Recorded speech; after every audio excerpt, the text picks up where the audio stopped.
And now, from the CFTK-TV studios, this is Open Connection with your host, Robert Pictou. Welcome to Open Connection. I'm your host, Robert Pictou. Our show today comes to you from the traditional and unceded territory of the Tsimshian people.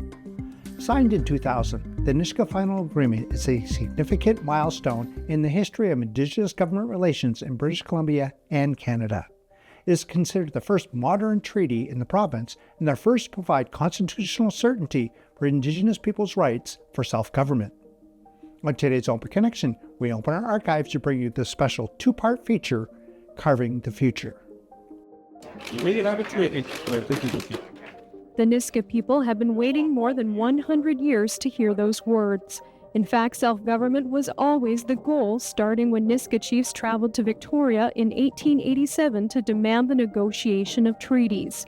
The white settlers and their government had taken over the land and made the Nisga'a subject to their law and their rules.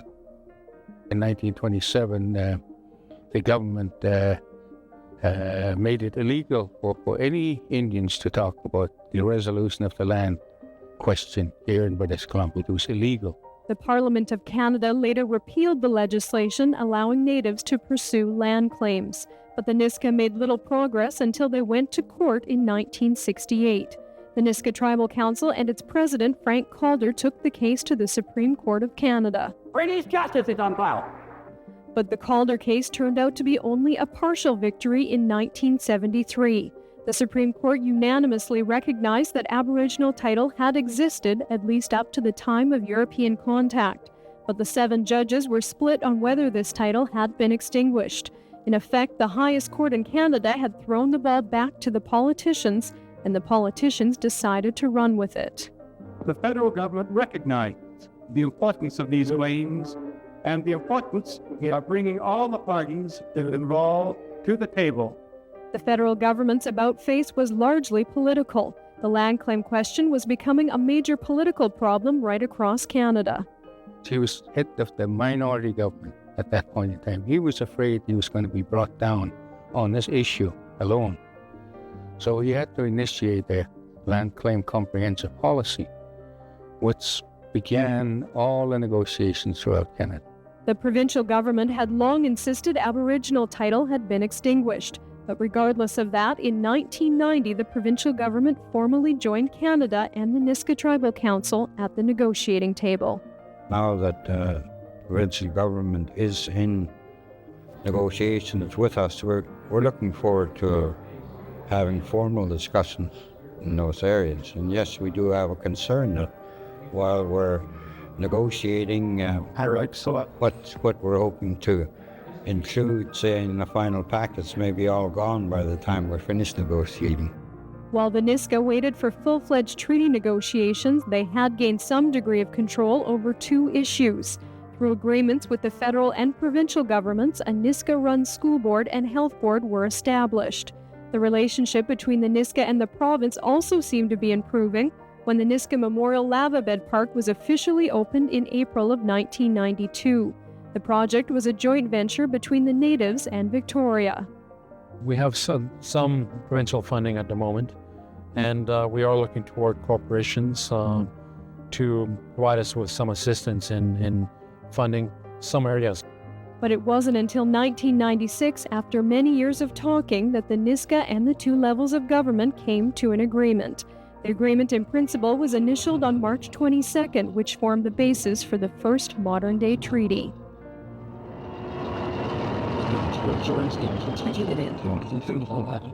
The details of the treaty were finally worked out in an agreement in Terrace where emotions were running high. But the agreement in Terrace involved handshakes only. The actual initialing of the treaty did not take place until last Tuesday, 111 years after the first Nisga'a chiefs traveled to Victoria. We've relied on the Department of Indian Affairs ever since Canada became a country. And we've gotten nowhere, in our view. I think the restrictions of the Indian Act are far, they're holding back our people. And we think that the contents of the treaty will allow us to get away from our current dependency on the Indian Act and the Minister of Indian Affairs. Open Connection will be right back after these messages. And now, from the CFTK-TV studios, this is Open Connection with your host, Robert Pictou.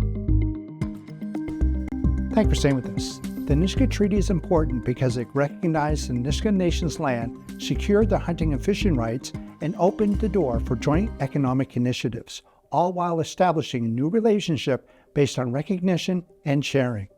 Let us return to the archives as Kathy Brooks gives us an overview of this historic treaty.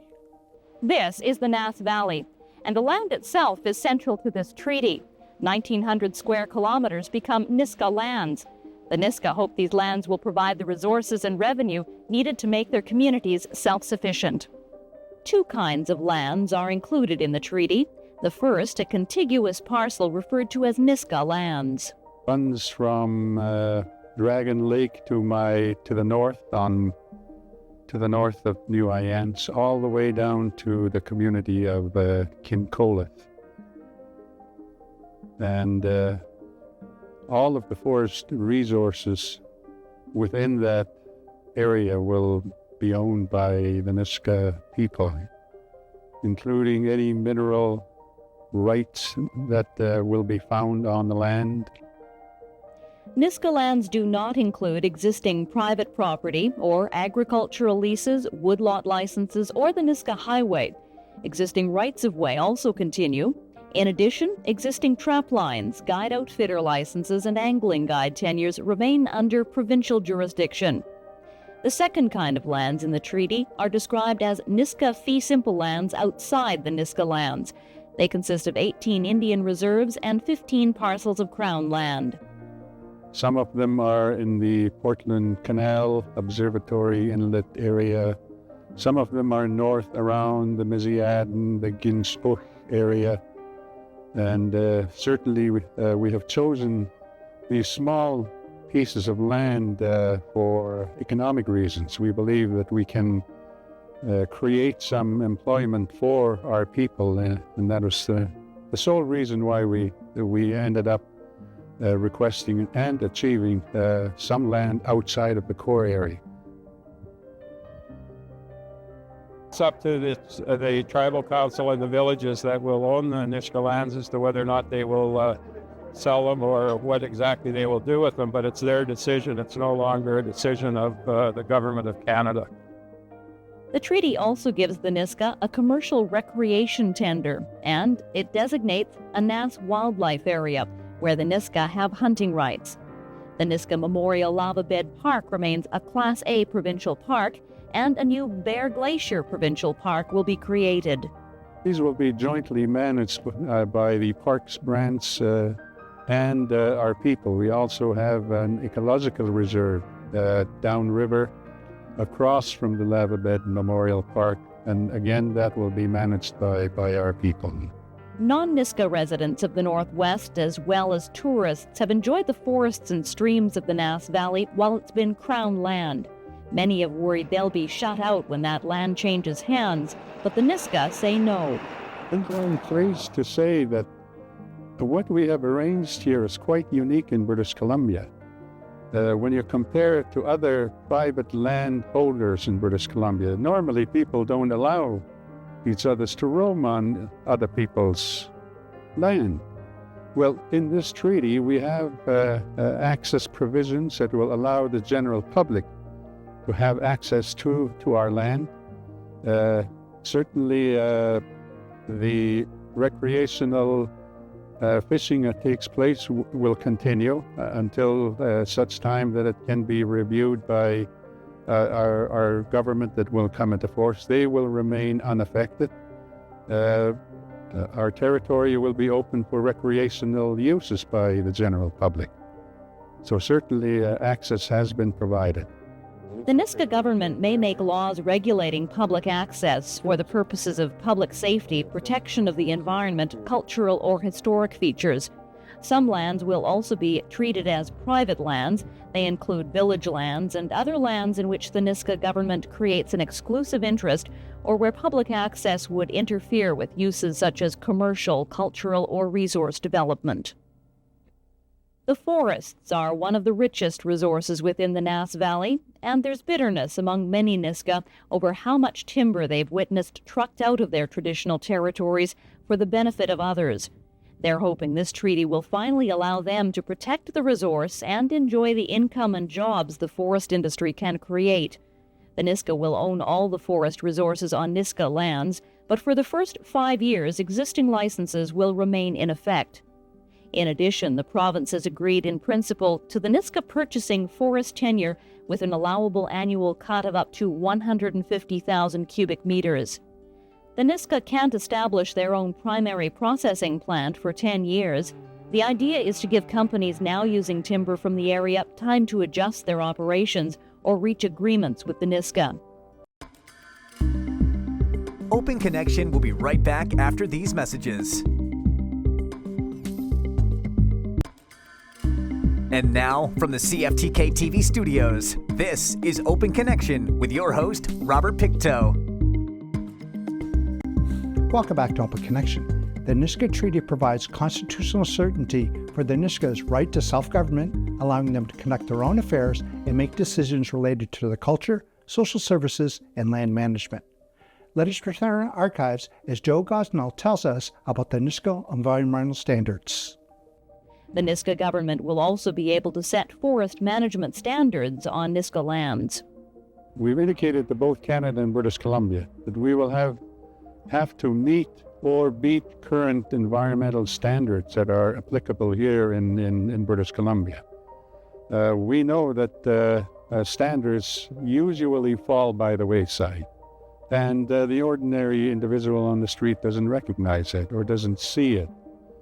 Well, this land will be ours forever. And if it's going to be ours forever, then we're going to have to be responsible as to how well we can take care of that land. So certainly, in our view, environmental standards will be applicable to as they are anywhere in British Columbia today. And if our people deem it necessary, those standards will be upgraded. Since time immemorial, we depended on the salmon. Because you will notice that all the reserves, we call reserves now, are situated where there's habitats.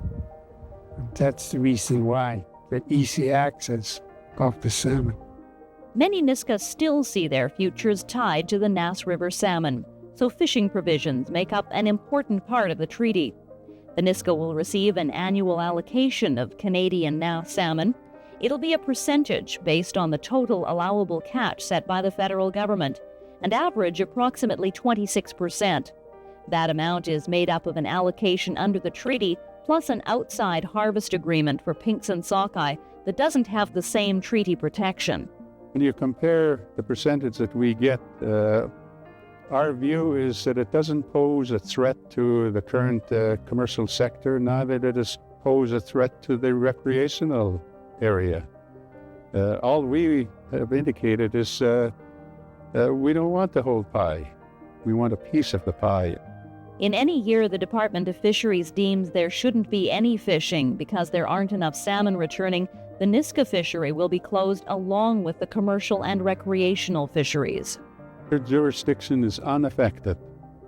As indicated in general provisions, the division of powers constitutionally between Canada and British Columbia are not affected by the treaty.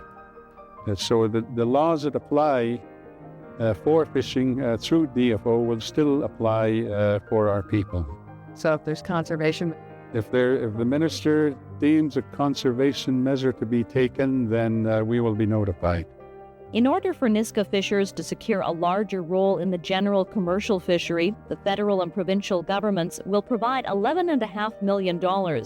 It will be used largely to help the Nisga'a buy vessels and licenses from present fishers willing to sell them. The Nisga'a foresee establishing their own processing facilities to get more value out of their catch. However, they cannot establish a large-scale processing plant for 8 years. As with forestry, the idea is to give existing processors time to adjust to the changes. As for other aquatic species, the Nisga'a will have the right to harvest steelhead and other fish and shellfish for domestic purposes. The entire Ulukan harvest for the Nass is set aside for Aboriginal people, that is the Nisga'a Nation and any other people who have an Aboriginal right to Ulukan in the area. The Nisga'a will also get input into management of the fishery through representation on a joint management committee. It will make recommendations to the minister.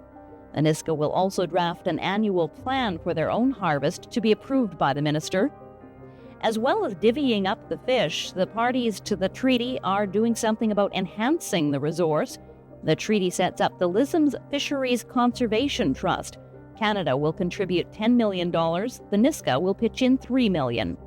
If you work at what's been destroyed hard enough, you will get results from it. And the reason why I'm saying this now is today we have a problem with the coho stocks. It took a long time for people to bring back the Chinooks, which was also destroyed. We conserved for 36 years in the fishing industry, which I do. I'm a gimletter. 36 years we've never touched that stock. Now it's coming back. You could walk across the river when the Chinooks run today. We have currently a wildlife management area that is quite extensive. And I must point out that our harvesting rights in that area are not exclusive. You know, other people, even our neighbors, will still have the ability to go onto that land and hunt. But certainly we have indicated to Canada a percentage of the different species that our people will have the ability to take. The Nisga'a allocations for moose, grizzly bear, and mountain goat will vary according to a formula depending on the total harvest. The Nisga'a will draft annual management plans to be approved by the minister and get a seat on a joint wildlife management committee for the area. Like other British Columbians, the Nisga'a won't be allowed to sell wildlife, but they can barter and trade among themselves or other Aboriginal people. Under the treaty, the Nisga'a may eventually receive a guide outfitter certificate, and they'll get an angling license for certain watercourses outside Nisga'a lands. The reasoning behind our request for these licenses is to create employment for our own people. We believe that we have people here that are, in our view, able to run the guide, outfitting, angling tours that will take place. On Nisga'a lands, the Nisga'a government may require non-Nisga'a to get a permit or license to hunt or fish, but they are to be reasonably available and at a reasonable cost. Open Connection will be right back after these messages. And now, from the CFTK-TV studios, this is Open Connection with your host, Robert Pictou. Just as Canada's transcontinental railway was considered a crucial link for uniting a new nation in the 1800s, so the drive to connect 4 villages of the Nass Valley by road is important for uniting the Nisga'a Nation. In this final segment of Part 1 of the special edition of Open Connection, let us return the archives with Joe Gosnell. Traveling to and from the home of the Nisga'a Nation can be an adventure. Much of the Nisga'a Highway and the Nass Road to the west is narrow and dusty in the summer, slick in the winter. Paving the highway isn't part of the treaty itself, but the Nisga'a pushed for a side deal with the province for $40 million in road work. Finally, after 40 some odd years, this road will, this gravel road used for logging will be brought up to regular highway standards that are applicable anywhere in British Columbia. Will be blacktop. The extension to Kincolith will finally have the ability to hook up the last of our communities that was currently not accessible by road. So within a few years, you will be able to drive from New Orleans right down to the other end of our territory where Kincolith is currently located. There are provisions within the treaty for tax of the Nisga'a citizens. It's brought in over a period of time, but ultimately they will be in the same position as any other person who doesn't live on a reserve. The Nisga'a will pay sales tax after 8 years and income taxes after 12 years. To generate its own revenue, the Nisga'a government may eventually impose direct taxes on Nisga'a citizens on Nisga'a lands, and it may reach agreement with the province on imposing the same property taxes on non-Nisga'a occupiers of Nisga'a lands. At some point in time, I think our government of the future must review that. And if they deem it necessary, certainly I think that's one of those things that will remain untouched at the moment, but it will have to be reviewed at some time in the future. The fee simple holders within core areas will be unaffected. We will have no jurisdiction. We can't, reach in there and tell them what to do or tax them. The cash settlement in the Nisga'a Treaty is $190 million, to be paid over 15 years. We have, I believe, safeguards built into our fiscal arrangement agreements that will enable us to give very clear indication to our people as to how that $190 million will be received, and more importantly, the expenditures that will be made by it. We've made some very difficult tests for us to pass. In addition, the federal and provincial governments will provide ongoing fiscal transfers. They're intended to support services in the Nass Valley to comparable levels with those in northwestern BC. There's federal transfer payments from the federal government to British Columbia, from British Columbia government to municipalities. If they stop those transfers, and we certainly would agree that our transfers too would stop. But if those keep on going, so will ours.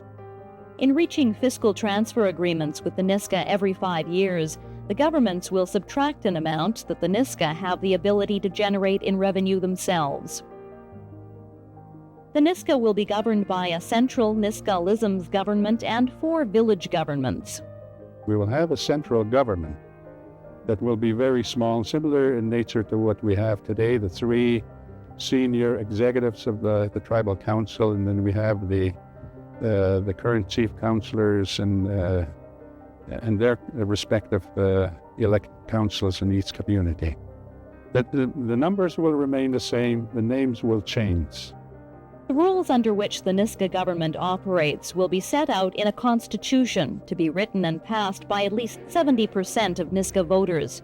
And for one thing, it must abide by the Canadian Charter of Rights and Freedoms, and the first elections must be held within 6 months of the treaty. The treaty also deals with the rights of non-Nisga'a people. Most Nisga'a laws will apply only to Nisga'a citizens, with a few exceptions, such as traffic rules. Non-Nisga'a must be consulted about decisions that affect them, and be allowed to participate in subordinate bodies as they have in the past, such as the Nisga'a Health Board and School Board. Thank you for joining us for this episode of Open Connection. The greatest distance in the existence of man is not from here to there, but the connection from his mind and heart. If we can conquer that distance, we can soar like an eagle and realize our immensity within. I'm Robert Pictou.